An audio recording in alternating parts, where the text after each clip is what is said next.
Human rights groups say dozens of people were killed over the weekend during a bombing campaign in the Syrian town of Aleppo. Unverified video appears to show government helicopters dropping barrel bombs, barrels packed with explosives and shrapnel, over the town Saturday. The international watchdog group Syrian Observatory for Human Rights reports at least 90 people were killed Saturday during the air raids, with a further 36 killed on Sunday.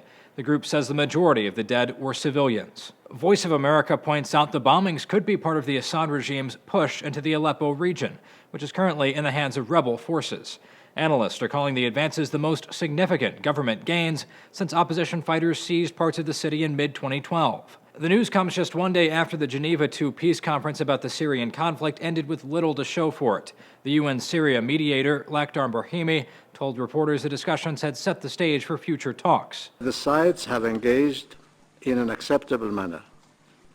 This is a very modest beginning, but it is a beginning on which we can build. But despite finally getting both sides of the conflict to talk to each other, Geneva II failed to produce even the modest milestones negotiators had hoped to reach, like humanitarian relief for war-stricken cities or limited ceasefires. And the U.S. recently censured the Syrian regime for failing to hold up its end of a previous agreement, this one to destroy its stockpiles of chemical weapons.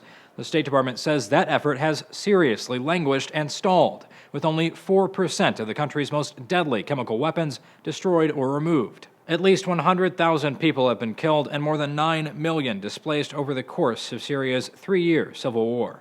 For Newsy, I'm Zach Toombs.